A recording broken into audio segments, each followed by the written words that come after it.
Hey everybody, Alex Kazora, SteelersDepot.com, back with some Pittsburgh Steelers tape breakdown and analysis of their Week 13 win over the Baltimore Ravens. One of the key components in this one of the biggest worries I had entering this game was how well the Pittsburgh Steelers, then 31st ranked run defense, could handle the Baltimore Ravens in their top five rushing attack. And so that was a big concern in this one, and I'm very happy to say Pittsburgh did much better than expected and a really good job overall. If you look at just design runs, so not including the Lamar scramble, still including the design runs by Lamar and the rest of this Ravens team, the Ravens only averaged 3.4 yards per carry on 22 designed rushing attempts. So a really impressive number for Pittsburgh's defense, which struggled so much against the Bengals and Lions and Chargers and basically the last four opponents they had played since the Browns game.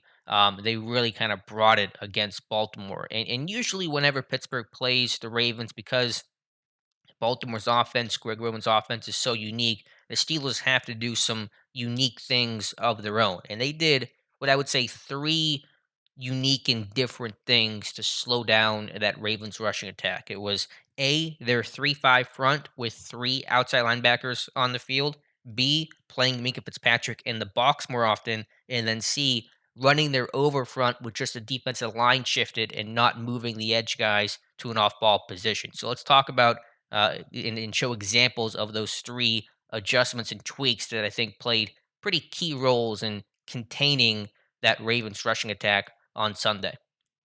We'll start here with the Steelers' 3-5 defense, and they had run this last year against Baltimore. It's not brand new to the Steelers overall and to the Ravens seeing it, but three outside linebackers on the field. So they would remove either a safety or a cornerback depending on the formation. So, first example here, a corner gets removed. So the Ravens were in. If they had two receivers on the field, a safety would come up. It'd be Terrell Edmonds. If they only had one receiver on the field, as is the case here, they would take off Akella Witherspoon and keep just Cam Sutton as the lone cornerback on the field. So that was a 3-5 look here, and you see the three outside linebackers on display with Alex Highsmith, Derek Tuska, and TJ Watt aligned in an off ball position in this still base, three down front. And so what you see here, and you really want to pay attention to TJ Watt because he makes his play happen, although he does not show up on the stat sheet here. You see him shoot this gap. And so you see him shoot the gap here between Tomlinson and Ricard. And what that does in this power scheme, it blows up both pullers. So it chips 72 and it chips 84, Josh Oliver coming across. And that allows Devin Bush to play clean, fill his gap, spill the run to the outside. Tuska does a good job to contain this one, turn it back in. They rally with Bush and Hayward. And, the play goes nowhere. It goes for a loss on this play with Hayward, I think, officially making the tackle here. So TJ Watt there, being a game wrecker, 3.5 sacks in this game. But that three outside linebacker package, you're heavier in the box, you're shooting gaps because you are heavier in the box. You don't have to two gap because you have enough guys there to take on every single gap here defensively. And so you see, Watt getting to kind of move around a little bit there, impact that play by taking on the pullers or shooting the gap here and essentially taking on both pullers. 72 right here, he kind of gets nudged. He can't kick out as effectively. 84 can't pull to say Devin Bush on this play. And, you got guys free. You got Tuska turning it back inside, Bush spilling it, Hayward coming across, and so it's a really good play, really good team run defense, good rally and pursuit by Mondo and others on this one for this play to go nowhere.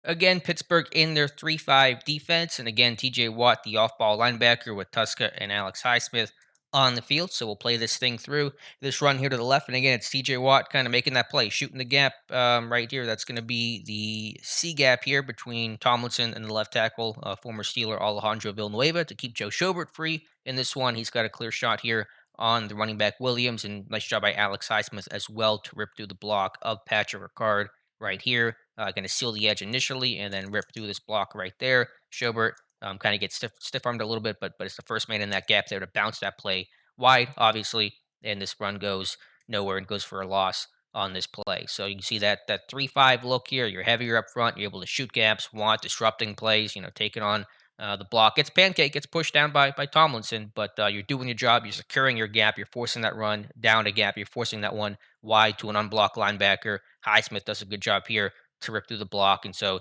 you rally to the football and make the play. So you saw that 3-5 look be really effective overall in this game. Now let's talk about the use of Minka Fitzpatrick being in the box in this game. And obviously, when you think of Minka Fitzpatrick, you think about free safety, center field, rangy kind of a guy, and that's almost exclusively how Pittsburgh's played him since they acquired him from Miami. So uh, from week 1 to week 12 this year, Minka was only in the box on 21 total defensive snaps, 3% of the time. Against the Ravens in week 13, Minka Fitzpatrick was in the box for 12 snaps, 16.9% of the time. So he played in the box almost as much in this game as he has done the entire season so far. And so, one example here for you guys to check out Fitzpatrick here in the box on this run play, this pistol look. You get a mesh charge here with TJ Watt attacking Lamar Jackson at the mesh point. Pittsburgh didn't do that a ton in this game, less than I thought, but they did do it probably 2, 3 times in this one. And so Fitzpatrick coming off a block here, Tomlinson, and making a good open field tackle on Devonta Freeman. This one actually went for a first down. This was a 2nd and 1 play, and it goes for 3 yards, I think, officially. So it is technically a successful run play for Baltimore. This is part of their, unfortunately, 99.5 yard touchdown drive. But you did just kind of see some of the wheels turning about how Pittsburgh wanted to approach things a bit differently, to play Minka in the box more often. I don't know 100% the reason for that. Maybe it was to contain Lamar, some of the speed on the edge, and some of those option plays where you can kind of play both guys, the give or the keep. I'm not 100% sure, but I thought overall that was kind of an interesting wrinkle to see Fitzpatrick in the box as often. He makes a good tackle here on Freeman. Finally, I want to show two examples of Pittsburgh's overfront, something we've talked about quite a bit on this channel in recent weeks. Actually, the first play here is one I showed yesterday that kind of highlighted him on Travius Adams, so you'll see right here. And so, whenever Pittsburgh has typically run their overfront, which is their defensive line shifted, usually to the strength of the formation, one of the edge guys, one of the outside linebackers would be off ball, and usually a line here in that play side A gap. And you don't get that here. And so, Pittsburgh didn't do that as often in this game. There were times, like this example, where they ran the over front, the D line shifted. You see Montravius Adams in nose tackle. Here's a three tech. Wormley, kind of the classic five tech here, outside shoulder on the right tackle, and you see Cam Hayward here in the backside A gap here is the one tech. And so both outside linebackers, Highsmith and Watt, stay on the edges. And also on this play, you see Mika Fitzpatrick in the box, as we talked about just a moment ago. And so I run this thing through, and it's just really good gap sound. And so they're shifted to the strength of the formation on this play, and everyone is kind of in their gap and doing their job. And so you see Adams get penetration. He holds his B gap on this play. Watt on the edge. Wormley holding the point of attack well, and TJ Watt knifes through to make the tackle for little or no gain on, I think that's Latavius Murray here on this play. And so just interesting wrinkle here. You get the defensive line shifting, but the linebackers don't shift. And so in this example, TJ Watt might be off ball on this play in past, iterations of this over front. And so here he stays on the edge, and a good job here by Adams to spill this run to Watt on the tight end, who sheds the block and makes a tackle. So a little interesting wrinkle there from Pittsburgh.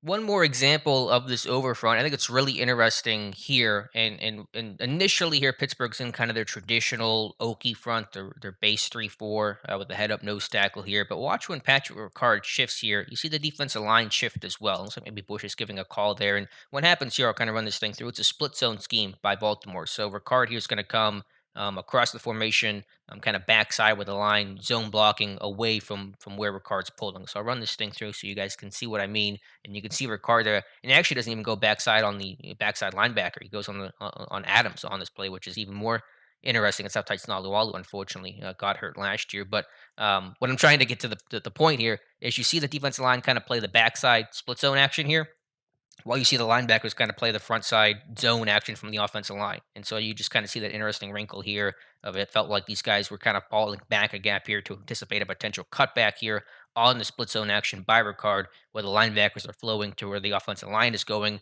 kind of play side, front side on this one. And again, just better gap integrity overall by Schobert, by Loudermilk and Tuska getting off a block and making the tackle. So not a tackle for loss or anything dramatic on this play, but overall, you kind of see Schobert press this gap, force the back to bounce it out, and then he helps on the tackle as well. And a nice job by Tuska here, although it looks like maybe the lineman here didn't have great positioning, or there was some miscommunication about where this run was going, because Tuska kind of has an easy job here to come off this block. But point is, I just wanted to show kind of that, that defensive line shifting, and then how they kind of play this one backside and front side. And so overall, just some minor tweaks about how they kind of adjusted to the Ravens front, which you have to do when you're playing Baltimore, because they are such a unique offense that you have to kind of do something different on your end to kind of make life a little bit harder on Baltimore to figure out how to best attack you.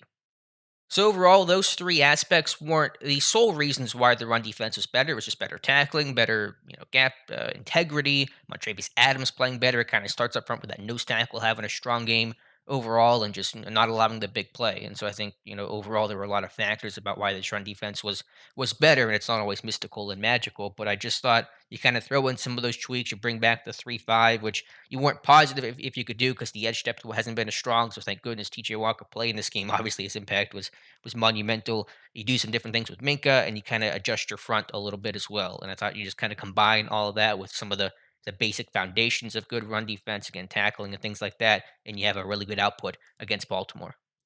So let me know your thoughts in the comments below. Appreciate you guys watching. Please like and subscribe on this channel if you guys could do so. Appreciate you watching, and we'll talk to you soon.